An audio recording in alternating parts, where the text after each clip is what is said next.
Hello students, welcome to core classes. Students, आज हम आपके सामने लेकर आए हैं एक क्वेश्चन पेपर का सॉल्यूशन। किस कोर्स का है? जैसा कि आप स्क्रीन पे देख रहे हैं, बीसी एचसीटी 133 का क्वेश्चन पेपर है, ईयर 2021।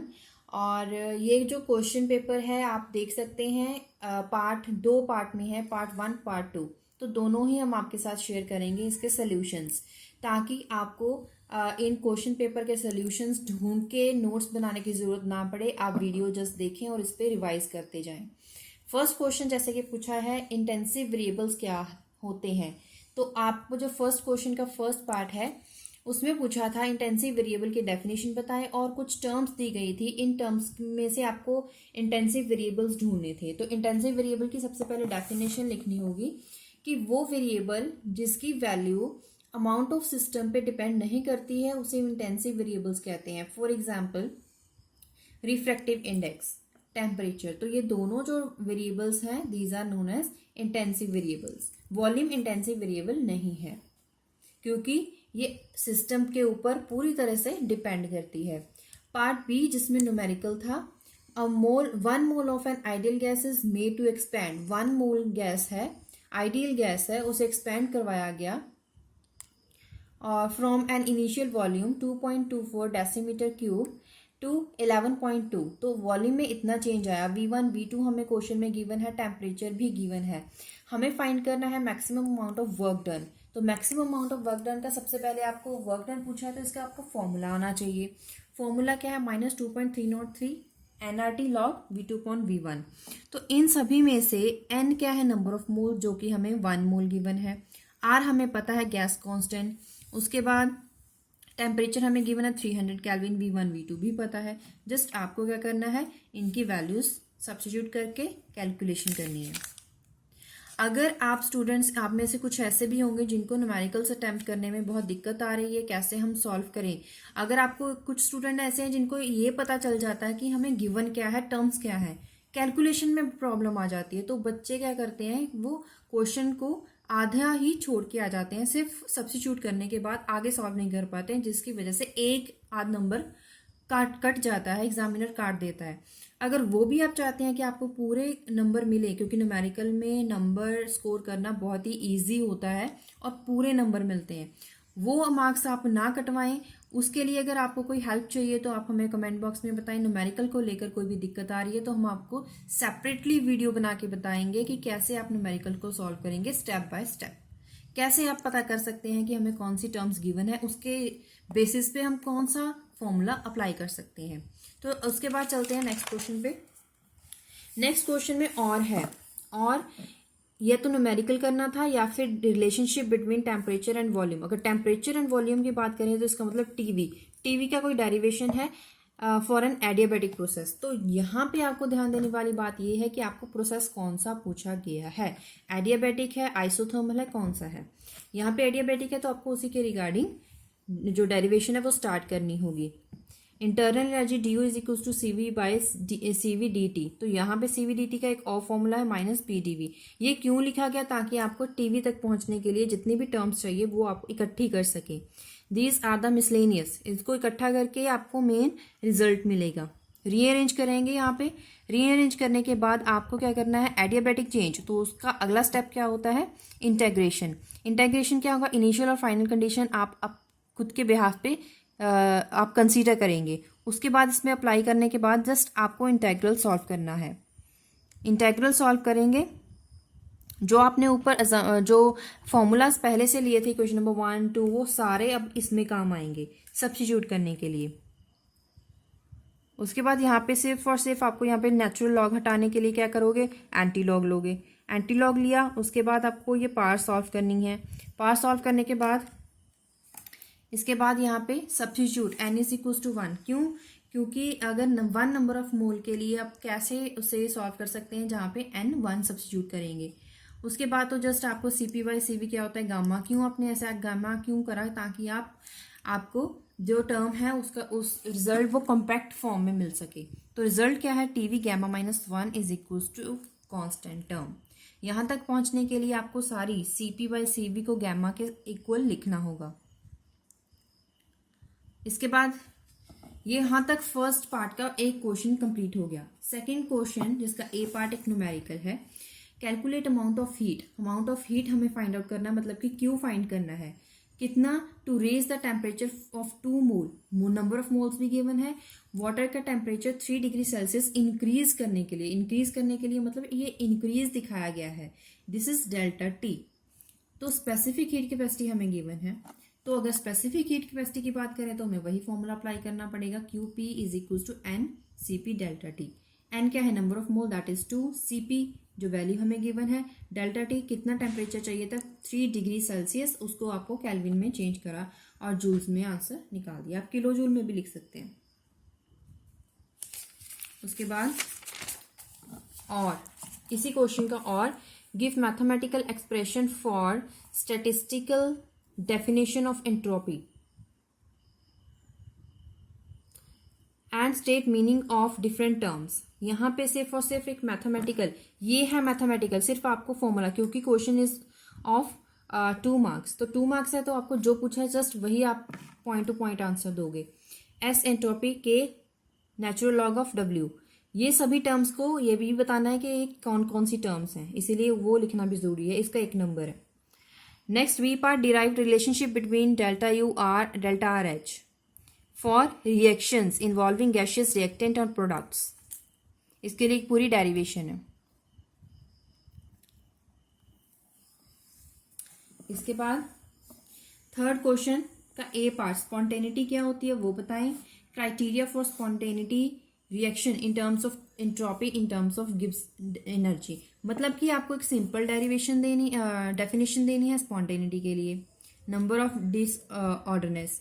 उसके बाद इसी टर्म को डिफाइन करना है in form of entropy and in form of Gibbs energy. This is in form of entropy.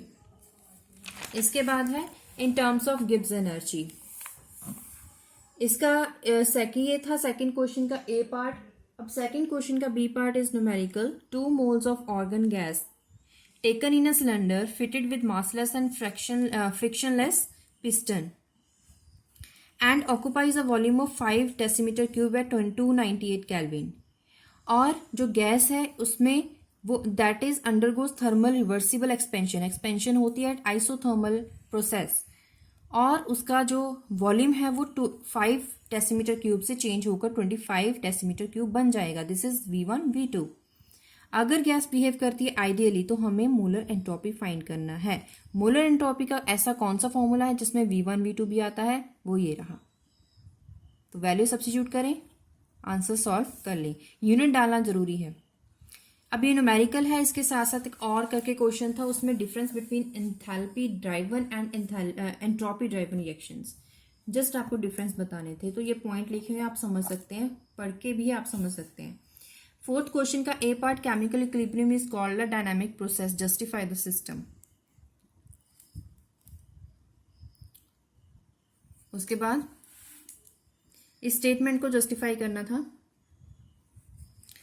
आगे है, right the expression for equilibrium constant Kp for the reaction. Equilibrium constant किस form में, partial pressure की form में और mole fraction की form में। I think ये क्वेश्चन 1 या 2 मार्क्स का था, तो उसमें सिर्फ उतना ही बताना है। फिफ्थ क्वेश्चन का A part, limitation of Arrhenius theory of acids and bases. Limitations बतानी है, 2 नंबर का क्वेश्चन है, आपको 3 पॉइंट्स या 4 पॉइंट्स बताने होंगे।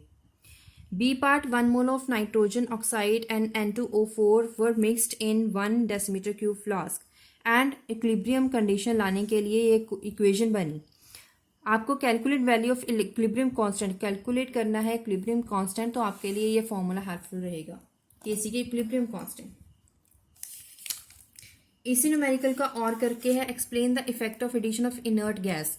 इसके लिए phosphorus pentachloride is equilibrium condition है PCl3 and Cl2, trichloride and chlorine under conditions of constant pressure and constant volume के लिए क्या अफेक्ट होगा इनर्ट गैस का, वो आपको बताना है। इसके बाद 6th क्वेश्चन ए पार्ट, बफर सॉल्यूशंस क्या होती हैं। ऐसे सॉल्यूशंस जो पीएच की किसी भी एडिशन किसकी हो एडिशन, चाहे वो स्ट्रॉन्ग एसिड है चाहे वो स्ट्रॉन्ग बेस है, उसकी एडिशन पे पीएच को जो चेंज ना होने दे उस सोल्यूशन को बफर सोल्यूशन कहते हैं। इसका सोल्यूशन भी आती हैं, इसके टैबलेट्स भी आती हैं। अभी जो आप फिलहाल जो लेबोरेटरी में यूज़ करते हो वो टैबलेट ही आती हैं। बेसिक बफर क्या होता है वो क्वेश्चन में पूछा गया है विद एग्जाम्पल। यहाँ पे सिर्फ और सिर्फ एग्जाम्पल पूछी है। आपको अगर एग्जाम्पल पूछी है तो क्योंकि आई थिंक क्वेश्चन 2 नंबर का ही है तो आपको एग्जाम्पल ही बतानी होगी, लेकिन अगर आपके पास टाइम है तो आप इसकी डेफिनेशन भी लिख सकते हो। लेकिन ध्यान ये रखें कि ऐसा ना हो कि आप डेफिनेशन के चक्कर में बाकी क्वेश्चन ना छोड़ दें। Define degree of hydrolysis and derive relationship between degree of hydrolysis and hydrolysis constant of acetate ion. तो डिग्री ऑफ हाइड्रोलिसिस की डेफिनेशन, इसके बाद एक डेरिवेशन है छोटी सी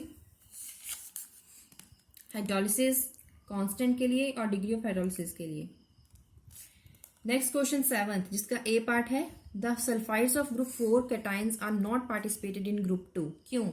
for the participation of cation group 4 concentration of sulphide ions की बहुत ज्यादा अमाउंट में चाहिए होगी, which is not available. Group 2 में उसकी अवेलेबिलिटी नहीं है, दैट्स वाई पार्टिसिपेट ही नहीं कर पाते हैं ग्रुप 2 में। B part, how would the solubility of sparingly soluble salt magnesium hydroxide can change on increasing pH of medium।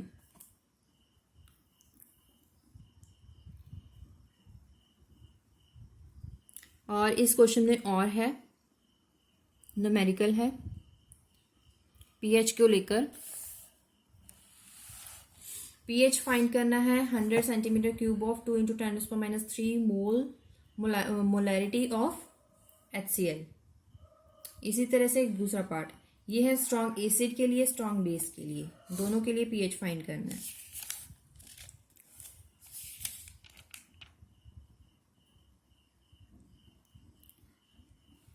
इसके बाद 6 क्वेश्चन कंप्लीट हो जाते हैं।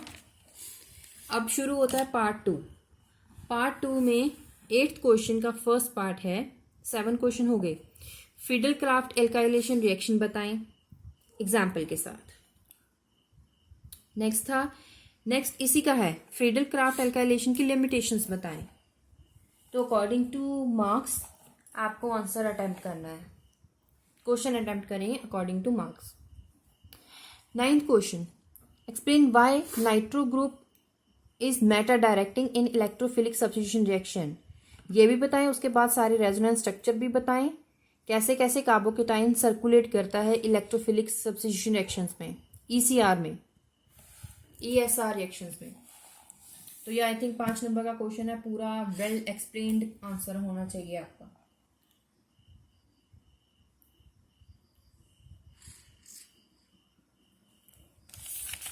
ये कैसे रेजोनेंस स्ट्रक्चर्स कैसे बनाते हैं, कैसे मैटर डायरेक्टिंग आपको शो करनी है, ये सारे हम लेक्चर वीडियोस में आपको समझाएंगे। जो पहले अपलोड हो चुकी हैं लेक्चर वीडियोस उनमें आप उनको भी समझ सकते हैं। जब ये चैप्टर आएगा तो उसमें भी आपको ये चीज़ें समझा दी जाएंगी। 10th question, with help of example आपको SN2 रिएक्शन के मैकेनिज्म्स बताने हैं। जो साइमल्टेनियसली अटैक होता है, लिविंग ग्रुप और अटैकिंग ग्रुप साइमल्टेनियसली अटैक करता है और लिविंग ग्रुप उसी टाइम चला जाता है। SN2 रिएक्शन में एक ही स्टेप में रिएक्शन होती है। कंप्लीट द फॉलोइंग रिएक्शंस, यहाँ पे कुछ रिएक्शंस हैं, कंप्लीट द रिएक्शंस। प्रोडक्ट के नीचे उसका एपिक नेम या कॉमन नेम जो भी आपको आता है वो जरूर लिखना है।